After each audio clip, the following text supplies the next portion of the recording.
নমস্কার, সাফল্যের পেন্সিল চ্যানেলে তোমাদের স্বাগত। আজকের ভিডিওটা অনেকের জন্য খুব ইম্পর্টেন্ট, স্পেশালি যারা কলকাতা পুলিশ কনস্টেবল, লেডি কনস্টেবলের পরীক্ষা দিয়েছ। প্রিলিমস পরীক্ষার রেজাল্ট কবে প্রকাশিত হবে এবং তোমাদের কাট অফ কত যাবে, এটা নিয়ে তোমাদের অনেকের প্রশ্ন। তো চলো এক এক করে সম্পূর্ণ তথ্য তুলে ধরবো আজকের এই ভিডিওর মাধ্যমে।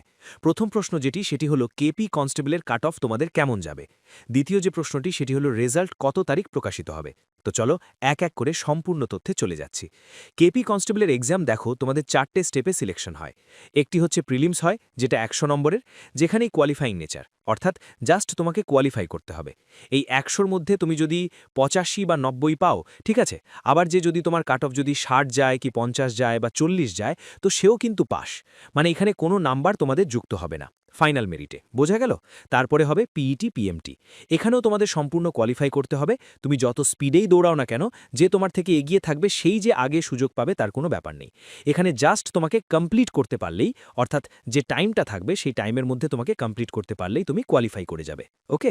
কিন্তু এখানে যে মেইন এক্সাম আর ইন্টারভিউ, এগুলো কিন্তু খুব ভাইটাল। অর্থাৎ এই যে 85 নম্বর এবং 15 নম্বর, অর্থাৎ 100 নম্বরে তুমি যত ভালো স্কোর তুলতে পারবে, তার ভিত্তিতেই তোমাদের ফাইনাল মেরিটে তুমি জায়গা করে নিতে পারবে, ঠিক আছে। কিন্তু তার আগে তোমাদের প্রিলিমসে 100 নম্বরের যে প্রিলিমসটা আছে সেটা তোমাকে কোয়ালিফাই করতে হবে। এবার তোমাদের কোয়ালিফাই করার জন্য কেমন স্কোর দরকার আমি সেই জায়গায় চলে যাব, কিন্তু তার আগে তোমাদের একটা ব্যাপার তোমাদের বুঝিয়ে দিই, যে কেপি কনস্টেবল ক্ষেত্রে টোটাল আবেদন জমা পড়েছিল 7 লাখ, ঠিক আছে। টোটাল অ্যাপ্লিকেন্টস হচ্ছে 7 লাখ, এবং এখানে অ্যাটেন্ডেন্স যারা পরীক্ষা দিয়েছে 71% অ্যাপ্রক্স, ঠিক আছে। কোয়েশ্চেনের লেভেল যদি বলতে হয়, না ইজি হয়েছে না হার্ড হয়েছে, ঠিক আছে। এখানে একদম মডারেট লেভেলের প্রশ্ন হয়েছে। ভ্যাকেন্সি কত? 3954টি। আমি প্রিভিয়াস ডেটাটাও তোমাদের দেখাচ্ছি, তাহলে তোমাদের আরেকটু ব্যাপারটা বোঝাতে সুবিধে হবে। কোয়ালিফাই কত করবে? 4900 থেকে 500র মধ্যে তোমাদের কোয়ালিফাই করতে পারে, এবং এটা এক্সপেক্টেড, ঠিক আছে। কম বেশি হতেই পারে। কেন কি? কারণ দেখো, এগুলো যেহেতু তোমাদের যে প্রথমে যে প্রিলিমস, সেটা যেহেতু কোয়ালিফাইং নেচার, কোয়ালিফাই অনেক ক্যান্ডিডেটই করবে পিইটি পিএমটির জন্য, সেখানে আমার ছাঁটাই হবে, তার জন্য বেশি ক্যান্ডিডেটকে ডাকে। এর জন্যই বেশি ক্যান্ডিডেট ডাকে, যেটা ডাব্লিউবিপির ক্ষেত্রে কিন্তু চান্সটা অনেক কম থাকে, ঠিক আছে। ডাব্লিউবিপির ক্ষেত্রে কি হয়, একটি মাত্র রিটিন, এবং সেই রিটিনে তুমি যে স্কোরটা তুলবে, তারপরে তোমাদের ইন্টারভিউ হবে, এবং তোমাদের সেই ইন্টারভিউতে তোমাদের যে স্কোরটা তুলবে, টোটাল 100 নম্বরে তোমাদের সিলেকশনটা হবে। মানে প্রথমে আগে রিটিন, তারপরে তোমাদের পিইটি পিএমটি। তো এইরকম কিন্তু থাকছে। কিন্তু এখানে যেহেতু প্রিলিমসটা যেহেতু তোমাদের কোয়ালিফাইং নেচার, তো সেক্ষেত্রে এখানে কিন্তু সম্ভাবনা থাকবে অনেক ক্যান্ডিডেটকে পিইটি পিএমটির জন্য কোয়ালিফাই করিয়ে দেওয়ার, ঠিক আছে। তো এটা কিন্তু ব্যাপার থাকবে। এবার যদি তোমাদের মেজারমেন্ট বলতে হয়, মানে পিইটি পিএমটির ক্ষেত্রে কি থাকবে দেখো, পিএমটির জন্য যেটা থাকবে সেটা হলো মেল ক্যান্ডিডেট 167 সেন্টিমিটার হাইট হতে হবে। এখানে গোর্খা, গাড়োয়ালিজ, রাজবংশী এবং শিডিউল ট্রাইব বাদ দিয়ে বাদবাকি যেসব কাস্টগুলো রয়েছে তাদের ক্ষেত্রে বলা হচ্ছে, এবং 57 কেজি হচ্ছে ওয়েট, 78 সেন্টিমিটার বুকের ছাতি না ফুলিয়ে, এবং ফুলিয়ে 83 সেন্টিমিটার। কিন্তু তুমি যদি গোর্খা, গাড়োয়ালিজ, রাজবংশী, শিডিউল ট্রাইব থেকে যদি বিলং করে থাকো, তোমার 160 সেন্টিমিটার হচ্ছে হাইট, 53 কেজি হচ্ছে ওয়েট, 76 সেন্টিমিটার হচ্ছে তোমার বুকের ছাতি না ফুলিয়ে, আর ফুলিয়ে 81 সেন্টিমিটার হচ্ছে হতে। ফিমেলদের ক্ষেত্রে চেস্টের কোনো মাপঝোপের কোনো ব্যাপার নেই। এখানে দেখো, অল ক্যান্ডিডেট ক্যাটাগরিজ যারা ক্যান্ডিডেট থাকবে তাদের 160 সেন্টিমিটার হাইট এবং 49 কেজি হচ্ছে ওয়েট। গোর্খা, গাড়োয়ালিজ, রাজবংশী, শিডিউল ট্রাইবদের 152 সেন্টিমিটার হাইট, 45 কেজি হচ্ছে ওয়েট। এরপরে তোমরা চলে যাবে হচ্ছে, তোমাদের প্রথমে পিএমটি হবে, তারপরে পিইটি হবে। পিইটির ক্ষেত্রে কি, মেল ক্যান্ডিডেট 1600 মিটার দৌড় থাকবে, 6 মিনিট 30 সেকেন্ড সময় পাবে, আর ফিমেল ক্যান্ডিডেট 800 মিটার দৌড় থাকবে, 4 মিনিট সময় পাবে, এবং যারা থার্ড জেন্ডার থেকে তাদের 800 মিটার দৌড় 3 মিনিট 30 সেকেন্ড সময় পাবে, ওকে। এবার তোমাদের এই ব্যাপারটা বুঝে গেলে, এবার যদি তোমাদের আগের ডেটা যদি দেখাতে হয়, প্রিলিমস কাট অফ 2022, এবার আমি কাট অফে চলে যাচ্ছি। 2022-এর যদি তোমাদের নোটিফিকেশনে যেখানে ভ্যাকেন্সি যেটা ছিল, সেখানে 1410টি হচ্ছে মেলে ভ্যাকেন্সি ছিল, এবং ফিমেলের ছিল 856। টোটাল ভ্যাকেন্সি ছিল 2266টি।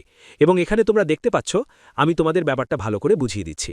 তোমরা দেখো, এখানে Kolkata police 2022 short listed candidate for PMT, পিএমটির জন্য যারা যারা শর্ট লিস্টেড হয়েছে, এখানে ইউআর এর কাট অফ কত গেছিল প্রিলিমসের, দেখো 67।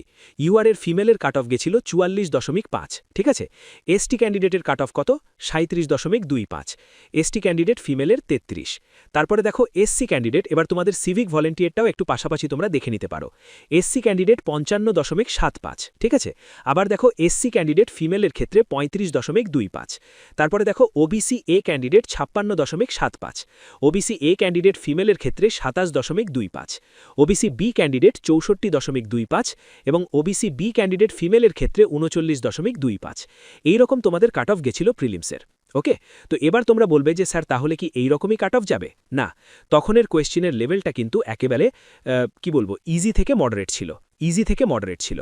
কিন্তু এবারে যেটা হয়েছে 2025-এ যেটা হলো, সেখানে কিন্তু তোমাদের একেবারে, আমি বলবো না যে হার্ড হয়েছে, একেবারে বলবো না ইজি হয়েছে, একদম মডারেট লেভেলের হয়েছে। তো আগের বারের সঙ্গে এবারে কম্পেয়ার করা যাবে না। আর আগের বারের ভ্যাকেন্সিটাও কম ছিল, দেখো 2266, কিন্তু এবারে যে ভ্যাকেন্সিটা, সেই ভ্যাকেন্সিটা যদি তুমি দেখো সেখানে 3954টি। তো এর তো অনেক ইফেক্টটা পড়বে, ঠিক আছে?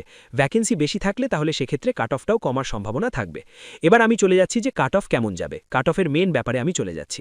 এটা কিন্তু এক্সপেক্টেড তোমাদের বলছি, ঠিক আছে? এটাকে এক্সপেক্টেড বলছি, তবে এই কাট অফটা যাওয়ার সম্ভাবনা কিন্তু থাকবে। তো এখানে দেখো মেল ক্যান্ডিডেট ইউআর 48 থেকে 52-র মধ্যে তোমাদের যাওয়ার সম্ভাবনা থাকবে।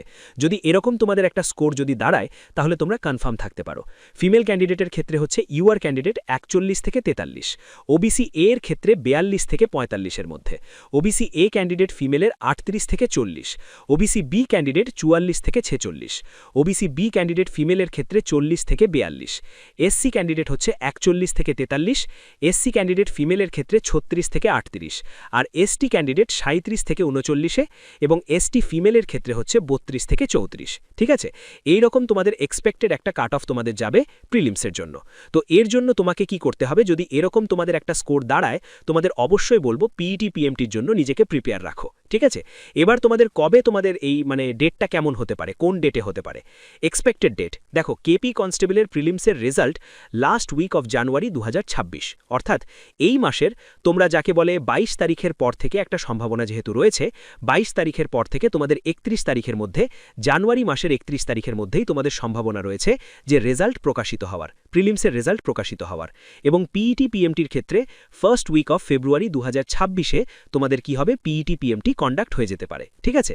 তো এইগুলোই কিন্তু তোমাদের সম্পূর্ণ ব্যাপারটা ক্লিয়ার করলাম এই ভিডিওর মাধ্যমে। যখনই কোনো আপডেট আসবে সবার আগে সেই আপডেট তোমরা পেয়ে যাবে পিআরবির অফিসিয়াল সাইটে। তো আশা করি ব্যাপারটা বোঝাতে পারলাম। তো যদি ভিডিওটা ভালো লাগে অতি অবশ্যই ভিডিওটাতে একটি লাইক করো, চ্যানেলটিকে সাবস্ক্রাইব করে বেল আইকনটাকে অল করে রেখো। এখনের মতো এইটুকুই, টাটা।